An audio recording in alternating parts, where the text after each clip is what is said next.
ನಿಜವಾಗ್ಲೂ ಎಲ್ಲರಿಗೂ ಭಾಳ ಅಂದ್ರೆ ಭಾಳ ಒಳ್ಳೆ ಗುಡ್ ನ್ಯೂಸ್ ಬಂದೈತಿ. ಏನಪ್ಪ ಅಂತಂದ್ರೆ ಇಷ್ಟು ವರ್ಷ ನಾವು ಏನಿಲ್ಲ ಅಂದರೂ ಒಂದು 12 ವರ್ಷ ತನಕ ಬಿಗ್ ಬಾಸನ್ನು ನೋಡ್ಕೊತಾನೆ ಬಂದೇವಿ. ಆದ್ರೆ ನಾವು ಕುತ್ಕೊಂಡಿಲ್ಲಿ ಅವ್ನು ಹಂಗೆ ಆಡಿದ್ರೆ ಚಲೋ ಇರ್ತಿತ್ತು, ಇವಳು ಹಿಂಗೆ ಆಡಿದ್ರೆ ಚಲೋ ಇರ್ತಿತ್ತು, ಇವಳು ಈ ಥರ ಮಾತಾಡ್ಬೋದಿತ್ತ, ಇವ ಸರಿ ಆಡ್ಬೋದಿತ್ತು, ಇವನ ಕೈಗೆ ಅವಕಾಶ ಇದ್ರೂ ಇವ ಏನೂ ಮಾಡ್ಲಿಕ್ಕಾಗಲಿಲ್ಲ.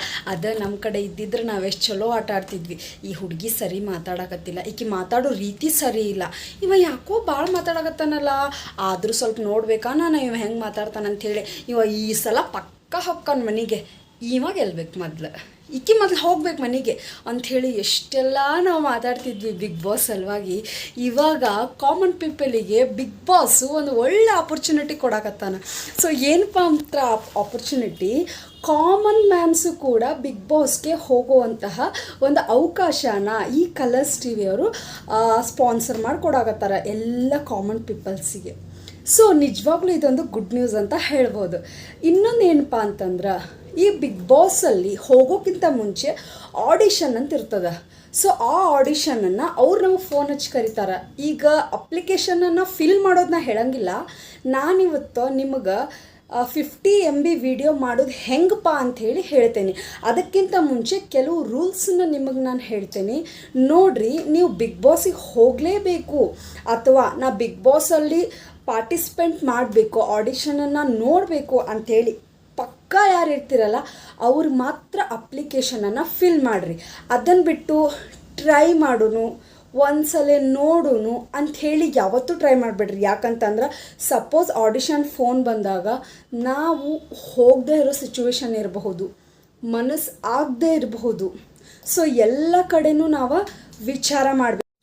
ಯಾಕಂದ್ರೆ ಒಂದು ಸಲ ನೀವೇನಾದರೂ ಆ ನಿಮ್ಮ ನಂಬರನ್ನು ಅದಕ್ಕೆ ಎಂಟರ್ ಮಾಡಿದ್ರೆ ಮತ್ತೆ ಹೊಳ್ಳಪ್ಪಾಸ ಅದು ಮುಂದಿನ ವರ್ಷ ಆಗಲಿ ಅಥವಾ ಇನ್ನೊಂದು ಸಲ ಆಗಲಿ, ಅವಾಗ ಏನು ನಿಯಮಗಳನ್ನು ತರ್ತಾರೆ ಗೊತ್ತಿಲ್ಲ. ಸೊ ಒಂದು ಸಲ ನಿಮ್ಮ ನಂಬರ್ ಎಂಟರ್ ಆಯ್ತಪ್ಪ ಅಂತಂದ್ರೆ ನೀವು ಎಷ್ಟೇ ನಂಬರ್ ತೊಗೊರಿ, ನಿಮ್ಮ ಹೆಸ್ರ ಮೇಲೆ ಇರ್ತದಲ್ಲ, ಸೊ ಆ ಒಂದು ನಂಬರ್ ನಿಮ್ಮ ಹೆಸ್ರ ಮೇಲೆ ಇದ್ದಿದ್ದು ಯಾವುದೇ ಎಷ್ಟೇ ನಂಬರ್ ಇರಲಿ ಅಲ್ಲಿ ರೆಕಾರ್ಡ್ ಇರ್ತದೆ. ಸೊ ನಿಮ್ಮ ಅಪ್ಲಿಕೇಶನನ್ನು ಅವರು ಮುಂದೆ ಬರೋ ದಿನಮಾನಗಳಲ್ಲಿ ಆಕ್ಸೆಪ್ಟ್ ಮಾಡ್ಕೊಳ್ಳದೆ ಇರೋ ಒಂದು ಸಿಚುವೇಶನ್ ಇರುತ್ತೆ. ಸೊ ಈ ರೀತಿಯಾಗಿ ನೀವು ಹೋಗಲೇಬೇಕು ಮಾಡಲೇಬೇಕು ಅಂತ ಏನಾದ್ರು ಕನ್ಫರ್ಮೆನ್ಸ್ ಇದ್ರೆ ನೀವು ಅಪ್ಲಿಕೇಶನನ್ನು ಅಪ್ಲೈ ಮಾಡಬಹುದು, ಈ ಒಂದು ಆಡಿಷನನ್ನು ಅಪ್ಲೈ ಮಾಡ್ಲಿಕ್ಕೆ ಹೋಗ್ಬೋದು.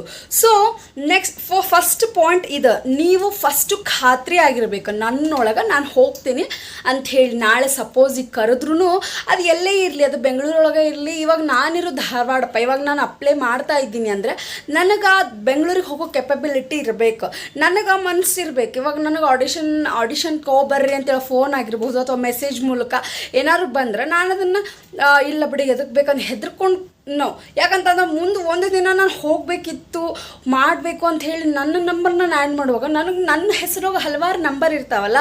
ಸೊ ಆ ಒಂದು ಆಧಾರ್ ಕಾರ್ಡ್ ಲಿಂಕಿಂದ ಈ ಹುಡುಗಿ ಅಪ್ಲೈ ಮಾಡಿತ್ತಂತ ಹೇಳಿ ಅವರು ಅದನ್ನು ನೆಗ್ಲೆಕ್ಟ್ ಮಾಡೋ ಚಾನ್ಸಸ್ ಇರ್ತದೆ, ಯಾಕಂದ್ರೆ ಮುಂದೆ ಬರೋ ದಿನಮಾನಗಳಲ್ಲಿ. ಸೊ ನೀವು ಕನ್ಫರ್ಮ್ ಆಗದಿರಿ, ಮಾಡಿರಿ. ಸಪೋಸ್ ನೀವು ಆಟ ಚೆಲ್ಲಾಟ ವಿಷಯದಲ್ಲಿ ಮಾಡೋಕ್ಕೆ ಹೋಗಬೇಡ್ರಿ, ಓಕೆ. ಮತ್ತು ಇನ್ನೊಂದು ಏನಪ್ಪ ಅಂತಂದ್ರೆ, ತುಂಬ ಕೇರ್ಫುಲ್ ಆಗ್ತಂದ್ರೆ, ನೀವು ತೊಗೊಂತೀರಿ, ನೀವು ಬಿಗ್ ಬಾಸ್ ಹೋಗ್ತೀರಿ ಅಂತಲ್ಲ, ಆದರೆ ಏನೇ ಕೆಲಸ ಮಾಡಬೇಕಾದ್ರೂ ನಾವು ಬಹಳ ಗಮನ ಕೊಟ್ಟು ಮಾಡಬೇಕಾಗ್ತದೆ. ಸೊ ಇಲ್ಲೂ ಕೂಡ ನೀವು ಎಷ್ಟು ಗಮನ ವಹಿಸ್ತೀರಲ್ಲ, ಭಾಳ ಅಂದ್ರೆ ಭಾಳ ಗಮನ ವಹಿಸ್ರಿ. ಸೊ ಇವಾಗ ಈ ಒಂದು 50 MBನ ಹೆಂಗೆ ಮಾಡೋದು ಹೆಂಗೆ ಅಂಥೇಳಿ ಈಗ ಎಲ್ಲರ ಮನಸ್ಸಲ್ಲೂ ಬರ್ತದೆ. ಇವಾಗ ನಾ ಕಳಿಸೋ ವಿಡಿಯೋ ನಾಳೆ ಸಪೋಸ್ ನಾ ಏನಾದ್ರು ಸೆಲೆಕ್ಟ್ ಆದರೆ, ಇವಾಗ big boss Sudeep sir stage ಮೇಲೆ ನಿಂತು ವಿಡಿಯೋ ಹಾಕ್ತಾರಲ್ಲ, ಅದ ವಿಡಿಯೋ ಏನು ಇದಂಥೇಳಿ ಭಾಳ ಜನದ ತಲೆಯೊಳಗೆ ಈಗ ಐತಿ ಒಂದು ಕ್ವಶನ್ ಮಾರ್ಕ್. ಸೊ ಆ ಒಂದು ಕ್ವಶನ್ ಮಾರ್ಕಿಗೆ ನಾನು ಆನ್ಸರ್ ಕೊಡ್ತೇನೆ. ನೋಡ್ರಿ, ಈ ಒಂದು 50 MB ಇರೋ ವಿಡಿಯೋ ಅನ್ನೋದು ಯಾವ ಕಾರಣಕ್ಕಪ್ಪ ಅಂದ್ರೆ, ನಿಮ್ಮಲ್ಲಿರೋ ಒಂದು ನಿರ್ದಿಷ್ಟತೆಯ ಒಂದು ಪ್ರತೀಕ ಏನಪ್ಪ ಅಂದ್ರೆ, ನಿನ್ನಲ್ಲಿರೋ ಒಂದು ಕ್ವಾಲಿಫಿಕೇಷನ್ ಏನು, ನೀನು ಯಾವುದರಲ್ಲಿ ಬಹಳ ನಿಪುಣ ಇದೆಯಾ, ನೀನು ಒಂದು ಕಾಮಿಡಿಯನ್ನ, ನೀನೊಂದು ಟೀಚರಾ, ನಿನ್ನ ಪ್ರೊಫೆಷನ್ ಏನು, ನೀನು ಯಾವ ಕಷ್ಟಪಟ್ಟು ನೀನು ಬಂದೀಯಾ, ನೀನು ಯಾಕೆ ಹೋಗಬೇಕು, ನಿನ್ನ ಫ್ಯಾಮ್ಲಿ ಬ್ಯಾಕ್ಗ್ರೌಂಡ್ ಏನು, ನೀನೇನಾರು ತಪ್ಪು ಮಾಡಿದ್ಯಾ, ಜನ ನಿನ್ನನ್ನು ಚೀತು ಅಂತ ಉಳಾಕತ್ತಾರ, ಯಾಕೆ ಏನು, ಅದನ್ನು ನಿನ್ನನ್ನು ನೀನು ಪ್ರೂವ್ ಮಾಡ್ಕೋಬೇಕಾ. ಸೊ ನಿಮ್ಮಲ್ಲಿ ಒಂದು ಏನು ಒಳ್ಳೆ ಕ್ವಾಲಿಟಿ ಇದೆಯಲ್ಲ, ಆ ಒಂದು ಕ್ವಾಲಿಟಿನ ನೀವು ಈ ಒಂದು ವಿಡಿಯೋ ಒಳಗೆ ಎಕ್ಸ್ಪ್ಲೇನ್ ಮಾಡಬೇಕು. ಸೊ ಇವಾಗ ಯಾವ ಥರ ಎಕ್ಸ್ಪ್ಲೇನ್ ಮಾಡಬೇಕು ಅಂಥೇಳಿ ನಿಮಗೆ ನಾನು ಹೇಳ್ತೀನಿ ಕೇಳ್ರಿ. ನಾನು ವಿಡಿಯೋ ಮಾಡಿ ಹಾಕೋ ಹಂಗಿದ್ರೆ ನಾನು ನಿಮ್ಗೆ ಹಾಕಿ ತೋರಿಸ್ತೀನಿ. ಯಾಕಂತಂದರೆ ಈಗ ಸದ್ಯ ನನಗೆ ಟೈಮ್ ಇಲ್ಲ, ಸೊ ಅದಕ್ಕೆ ನಾನು ವೀಡಿಯೋ ಮಾಡಿ ಹಾಕೋಕ್ಕಾಗುತ್ತೋ ಇಲ್ಲ ಗೊತ್ತಿಲ್ಲ, ಮುಂದೆ ಇನ್ನೊಂದು 2 ದಿನದಾಗ ಮಾಡಿ ಹಾಕಿದ್ರು ಆಗ್ಬೋದು. ಬಟ್ ನಿಮಗೆ ನಾನು ಕೆಲವೊಂದು ಹೇಳ್ತೇನೆ ರೂಲ್ಸ್ ಏನಪ್ಪ ಹೆಂಗೆ ವೀಡಿಯೋ ಮಾಡೋದು ಅಂತೇಳಿ. ನೋಡಿರಿ, ಫಸ್ಟ್ 50 MB ಹೆಂಗೆ ಗೊತ್ತಾಗ್ತೈತಿ, ಇಷ್ಟ ಆಗೈತೆ ಅಂತ ಹೆಂಗೆ ಗೊತ್ತಾಗ್ತೈತಿ, ನಾವು ಹಂಗೆ ವೀಡಿಯೋ ಮಾಡ್ಕೊತ ಹೋಗ್ಬಿಡ್ತೇವಲ್ಲ ಈ ರೀತಿ ಮಾತಾಡೋರು. ನೋಡಿರಿ, ನಿಮ್ಮ ಮೊಬೈಲ್ ಇರ್ತದಲ್ಲ, ಈಗ ರೀಲ್ಸು ಶಾರ್ಟ್ಸು ಮಾಡ್ತೀನಿ, ಮ್ಯಾಕ್ಸಿಮಮ್ ಒಂದು 60 ಸೆಕೆಂಡ್ಸಿಗೆ ಐ ಥಿಂಕ್ ಒಂದು 50 MB ಆಗ್ಬೋದು ಅಂತೇಳಿ ನನ್ನ ಒಪಿನಿಯನ್. ನಾನು ಕೂಡ ನೋಡಿಲ್ಲ. ನಿಮ್ಮ ಫೋನಲ್ಲಿ ವೀಡಿಯೋಸ್ ಇರ್ತಾವಲ್ಲ, ಅಲ್ಲಿ ಡೀಟೇಲ್ಸಲ್ಲಿ ಎಷ್ಟು MB ಅಂತ ಇರ್ತವೆ. ಸೊ ಆ ವಿಡಿಯೋ ನೋಡಿರಿ. ಸೊ ಆ ಒಂದು ವೀಡಿಯೋನ ಇನ್ನೊಂದು ಫೋನಿಗೆ ಬಿಟ್ಕೊಡ್ರಿ. ನೀವು ಬಿಟ್ಕೊಂಡು ನೀವು ವೀಡಿಯೋ ಮಾಡೋಕ್ಕೆ ನಿಂತಿರ್ತಿರಲ್ಲ ಈ ಆಡಿಷನ್ ಸಲುವಾಗಿ, ಆ ವಿಡಿಯೋನ ಸ್ಲೋ ವಾಯ್ಸಲ್ಲಿ ಇಟ್ಕೊಂಡು ನಿಮ್ಮ ವಾಯ್ಸನ್ನು ರೆಕಾರ್ಡ್ ಮಾಡ್ಕೊತೀರಿ. ಅದು ಎಲ್ಲಿಗೆ ಸ್ಟಾಪ್ ಆಗುತ್ತಲ್ಲ, ಸೊ ಅಲ್ಲಿಗೆ ನಿಮಗೆ ಮೆಜರ್ಮೆಂಟ್ ಸಿಕ್ಕಿಬಿಡ್ತದೆ. ಸೊ ಈ ರೀತಿಯಾಗೂ ಕೂಡ ನೀವು ಮಾಡಬಹುದು. ಯಾವ ರೀತಿ ಮಾಡಬೇಕಿನ್ನು ವಿಡಿಯೋ? ಆಮೇಲೆ ಫಸ್ಟ್ ಸ್ಟಾರ್ಟ್ ಏನು ಮಾಡಬೇಕು, ಫಸ್ಟ್ ನಿಮ್ಮ ಹೆಸರು, ನಿಮ್ಮ ತಂದೆ ತಾಯಿ ಹೆಸರು, ನೀವೇನು ವರ್ಕ್ ಮಾಡಕತ್ತೀರಿ, ನಿಮ್ಮ ವಯಸ್ಸೆಷ್ಟು, ನೀವು ಎಲ್ಲದಿರಿ, ಈ ಪ್ರೆಸೆಂಟ್ ಏನು ವರ್ಕ್ ಮಾಡಕತ್ತೀರಿ ಅಂತ ಹೇಳಿಬಿಟ್ಟು ನಿಮಗೆ ಯಾವ ಒಂದು ವಿಷಯದೊಳಗೆ ಬಹಳ ಆಸಕ್ತಿ ಐತಿ. ಇವಾಗ ನಿಮ್ಗೆ ಒಂದು ವಿಷಯದೊಳಗೆ ಐತಪ್ಪ, ಇವಾಗ ನೀನೊಬ್ಬ ಡಾನ್ಸರಪ್ಪ ಅಥವಾ ನೀನೊಬ್ಬ ಟೀಚರ್, ಅದು ನಿನ್ನ ಪ್ರೊಫೆಷನ್ ಆಗುತ್ತೆ, ನೀನು ಅದರಲ್ಲಿ ನಿಪುಣ ಆಗಿರ್ತೀಯ, ಅಂದರೆ ನೀನು ಪಳಗಿರ್ತೀಯ. ಸೊ ಅದ್ರ ಬಗ್ಗೆ ಹೇಳ್ಕೋದು. ಇನ್ನು ಕೆಲವೊಬ್ರು ಇರ್ತಾರೆ ಏನಪ್ಪ ಅಂತಂದ್ರೆ ಮಲ್ಟಿ ಟ್ಯಾಲೆಂಟೆಡ್ ಇರ್ತಾರೆ. ಸೊ ಮಲ್ಟಿ ಟ್ಯಾಲೆಂಟೆಡ್ ಇರ್ತಾರಲ್ಲ, ಸೊ ಅಂಥವ್ರು ಕೂಡ ತಮ್ಮ ಒಂದು ಏನಪ್ಪ ಹಾಬೀಸ್ ಐತಿ, ಯಾವುದ್ರಲ್ಲಿ ನೀವು ಇಂಟ್ರೆಸ್ಟೆಡ್ ಇದ್ದೀರಿ ಅದ್ರ ಬಗ್ಗೆ ಹೇಳಬೇಕು. ಮತ್ತು ಮುಖ್ಯವಾಗಿ ಒಂದು ತಿಳ್ಕೊರಿ, ನೀವು ಒಂದು ಬಿಗ್ ಬಾಸಿಗೆ ಆಡಿಷನ್ ನೀವು ಕೊಡಕತ್ತೀರಪ್ಪ ಅಂತಂದ್ರೆ ನಿಮ್ಮ ಒಂದು ಮಾತು ಇರ್ತದಲ್ಲ ಕಾನ್ಫಿಡೆಂಟ್ ಆಗಿರಲಿ. ನಿಮ್ಮ ಒಂದು ಪ್ಯಾಷನ್ ಐತಲ್ಲ, ಹವ್ಯಾಸ, ಆ ಒಬ್ಬ ನೋಡ್ತಾ ಇರೋ ವ್ಯಕ್ತಿ ಆಕರ್ಷಕ ಆಗಬೇಕು. ಆ ರೀತಿ ನಿಮ್ಮ ಮಾತಿರಬೇಕು, ನಿಮ್ಮ ಒಂದು ಕ್ವಾಲಿಫಿಕೇಷನ್ ಇರಬೇಕು.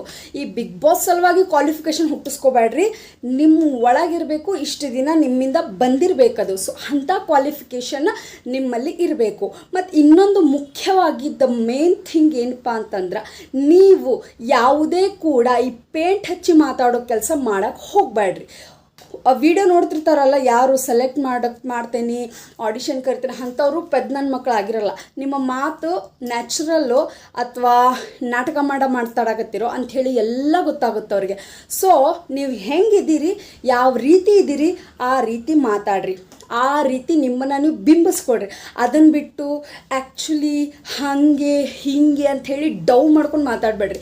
ಎಲ್ಲರ ಜೊತೆ ಯಾವ ರೀತಿ ಮಾತಾಡ್ತಿರಲ್ಲ, ಸೊ ಆ ರೀತಿ ಅಫಿಷಿಯಲ್ ಆಗಿ ನೀಟಾಗಿ ಡೌ ಮಾಡದೆ ಕ್ಲಿಯರ್ ಕಟ್ಟಾಗಿ ಸೀರಿಯಸ್ಲಿ ಮಾತಾಡ್ರಿ. ನಿಮ್ಮಲ್ಲಿ ಎಂಟರ್ಟೈನ್ಮೆಂಟ್ ಏನಾದ್ರು ಮಾಡ್ತಿದ್ದೀರಾ, ಕಾಮಿಡಿಯನ್ ಏನಾದರೂ ಇದ್ದೀರಾ, ನೀವು ಫನ್ ಇದ್ದೀರಾ ನಿಮ್ಮ ಲೈಫಲ್ಲಿ ಯಾವ ರೀತಿ ಇದ್ದೀರಲ್ಲ ಆ ರೀತಿ.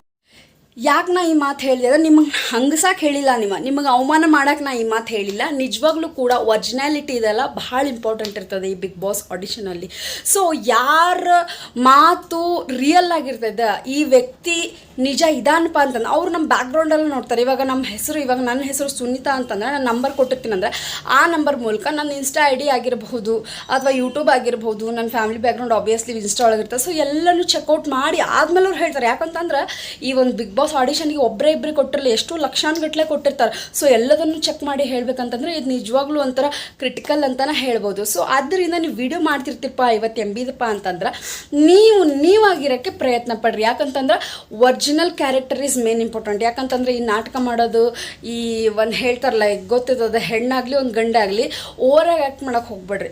ಎಲ್ಲವೂ ಕೂಡ ಸಾಮಾನ್ಯವಾಗಿ ನ್ಯಾಚುರಲ್ ಆಗಿದ್ದರೆ ಭಾಳ ಚಲೋ ಅಂತ ಹೇಳ್ಬೋದು. ಸೊ ಇದು ಬಿಗ್ ಬಾಸಲ್ಲಿ ನೀವು 50 MB ವಿಡಿಯೋ ಕಳಿಸ್ರಿ ಅಂತ ಹೇಳ್ಯಾರಲ್ಲ, ಸೊ ಈ ರೀತಿ ಮಾಡಿದ್ರೆ ಎಲ್ಲ 100ರಲ್ಲಿ 80% ಆದರೂ ಲೈಕ್ ಆಗ್ತದೆ.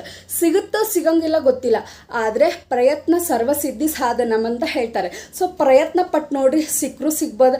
ನಾನು ಕೂಡ ಪ್ರಯತ್ನ ಪಡ್ತೀನಿ, ನಾನು ಕೂಡ ಅಪ್ಲೈ ಮಾಡ್ತೀನಿ. ಸೊ ಈ ಒಂದು ಕೆಲವು ಪಾಯಿಂಟ್ಸನ್ನು ಗಮನದಲ್ಲಿಟ್ಕೊಳ್ರಿ, ವಿಡಿಯೋ ಮಾಡಿರಿ. ಅದು ಎಲ್ಲೇ ಆಗಲಿ ರೀ, ಲೈಫಲ್ಲಿ ನಾಟಕ ಮಾಡಿಕೊಂಡು ಬದುಕೋ ಅವಶ್ಯಕತೆ ಇಲ್ಲ.